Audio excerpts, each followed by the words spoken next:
बिस्मिल्लाहिर्रहमानिर्रहीम, अस्सलाम वालेकुम वरहमतुल्लाहि वबरकातुहू। एक बड़ा कॉमन सा सवाल है, हम दूसरों को बदलना क्यों चाहते हैं? अक्सर पेरेंट्स अपने बच्चों के बारे में कहते हैं ये ऐसा कर ले तो क्या है, इसको ये बात ऐसे क्यों नहीं समझ आती जैसे मुझे पसंद है, जैसे मैं चाहती हूँ कि ये करे, राइट?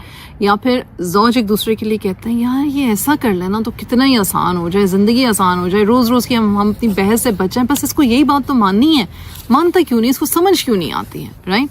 अब हम ये क्यों करते हैं? साइकोलॉजिस्ट कहते हैं कि इंसान का इनेट डिज़ायर होता है कि वो किसी को कंट्रोल कर सके क्योंकि उससे उसे सिक्योरिटी मिलती है। फॉर एग्जांपल मैंने ये कप पकड़ा हुआ है, मेरा डिज़ायर है कि मैं इस कप को यहाँ से पकड़ूँ, ऐसे पकड़ूँ, इस तरह से, क्योंकि मुझे ऐसे सेफ़ फील होता है, मुझे ऐसे सेफ़ फील होता है। लेकिन अगर मेरा बच्चा जो है वो आके कप को यूँ ऐसे ऐसे करना शुरू कर दे और मुझे डर है कि इसके अंदर थोड़ी सी चाय है, पत्ती है, जो कुछ भी है वो गिरनी शुरू हो जाएगी और मेरी सेंस ऑफ सिक्योरिटी जो है, मुझे एंग्जाइटी हो रही है कि ये गिर जाएगा, ये गिर जाएगा, ये अब गिर जाएगा, अब गिर जाएगा, अब गिर जाएगा, ओ चाय गिर गई, ओ चाय गिर गई।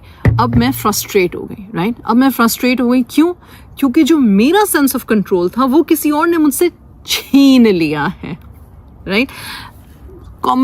कॉमन सेंस की ये बात है और इस वजह से हमें वो जो ये रिजल्ट था ना कि चाय जो थोड़ी सी थी वो गिर गई है, अब वो मेरे कपड़ों के ऊपर गिरी है, चीज़ों के ऊपर गिरी है, ज़मीन पे गिरी है, does not matter, my control was fixed है, कुछ ख़राब नहीं होगा। किसी और को दिया, वो चीज़ जो है वो ख़राब हो गई मेरे नज़रिए में।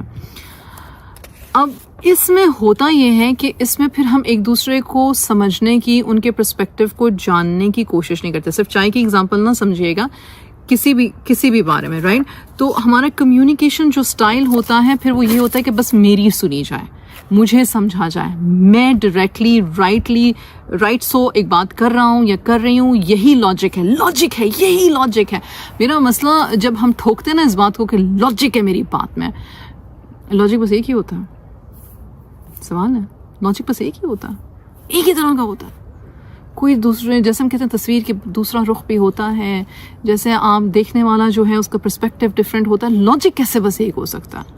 मेरा लॉजिक है, उसकी बात तो इमोशनल है, उसकी बात इमोशनल है, हो सकती है उसकी बात इमोशनल, लेकिन उसकी इमोशनल बात उसके लिए लॉजिक है, ये सोचा है कभी हमने? तो आपके कम्युनिकेशन स्टाइल डिफरेंट होते हैं, आपकी बात को समझने का तरीका डिफरेंट होता है। जो चीज़ आपके लिए इंतहाई अहम है आपके वैल्यूज़ की वजह से या आपकी अपब्रिंगिंग की वजह से या आपके सेंस ऑफ कंट्रोल की वजह से, वो दूसरे के लिए उतनी अहम नहीं है और ये कोई मसला नहीं होना चाहिए। इसका मतलब ये नहीं है कि वो आपकी ज़ात की नफ़ी कर रहे हैं, आपसे मोहब्बत नहीं कर रहे हैं, आपको जानबूझ के तंग कर रहे हैं।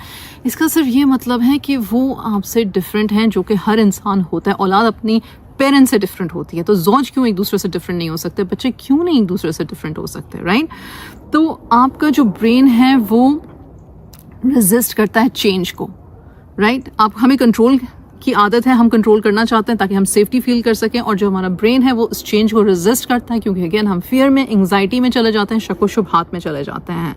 तो हमें करना क्या चाहिए? बजाय इसके कि हम इस बात पे फोकस करें कि ये क्यों नहीं मेरी बात समझती या समझता, या ये ऐसा क्यों है जैसा ये है, आप इस बात को अंडरस्टैंड करें कि इसका नज़रिया क्या है, इसका पर्सपेक्टिव क्या है, इसकी सोच क्या है। बहुत डीपर कॉन्वर्जेशन में मैं नहीं जाना चाहती, मैं इस वीडियो को छोटा रखना चाहती हूँ, लेकिन डीपर कॉन्वर्जेशन में अगर हम जाएँ तो हम ये कहेंगे कि हाँ, हर बंदा अपने बैकग्राउंड से अपना बैगेज लेकर आया होता है। बैगेज मतलब उसने एक बैग है उसके बचपन का, उसके अंदर चीज़ें हैं उसने बचपन से डाली हुई हैं, बहुत सारी चीज़ें हैं। अब वो उस बैग को अपने कंधों पे उठाए हुए हैं, एक बोझ है जो उसने उठाया हुआ। अब ये जो बैग है उसके साथ फिक्स्ड है, उसकी सोच, उसके ख्याल उसके साथ फिक्स्ड है। अब आहिस्ता आहिस्ता जब एक दूसरे को आप जानने की कोशिश करोगे, वनरेबिलिटी शो करोगे, एक दूसरे पर एतमाद करोगे, तो आप अपना बैग यूँ रखोगे और फिर आप उसमें से चीज़ें जो है वो निकालनी शुरू करोगे। और वो जो चीज़ें एक दूसरे को तंग कर रही हैं, आहिस्ता आहिस्ता वो जब सामने आएंगी तो उनको डिस्कस करोगे, उनको रिजॉल्व करोगे। जब वो रिजॉल्व होंगी तो एक दूसरे से जो हर वक्त की चिड़चिड़ाहट है या ये दिमाग में बिठा लेना है कि ये बस वो कर लेना जो मैं चाहती हूँ तो हमारा मसला हल हो जाए, ये मसला ही नहीं रहेगा। एक दूसरे की इज्जत करना आसान हो जाएगा, एक दूसरे को समझना आसान हो जाएगा, एक दूसरे के लिए, जिसको हम इंग्लिश में कहते हैं सेफ स्पेस क्रिएट करना, यानी कि एक दूसरे से अपना आप छुपाते फिरना या डरते रहना कि अब इसने कुछ कह देना है, अब इसने मुझे टोक देना है, अब इसने मुझे रोक देना है, अब इसने मेरा मजाक उड़ा देना है, अब इसने मुझे जलील कर देना, इन फिक्रों से और ये जेन्युइन डर होते हैं, ये जेन्युइन डर हैं, इन डरों से आज़ाद होके आप इस खूबसूरत रिश्ते को, अज़वाजी ज़िंदगी के रिश्ते को इंजॉय कर सकोगे। आपको लगेगा कि आप अपने शरीक हयात के साथ हो, ना कि सिर्फ एक रूममेट या होममेट के साथ, राइट। तो इंशाल्लाह ताला आई होप कि कुछ बातें अल्लाह सुब्हानहू व तआला हमें इन पर अमल करने की तौफीक अता फरमाए, इनको हमारे लिए आसान करे। जज़ाकल्लाहु खैर।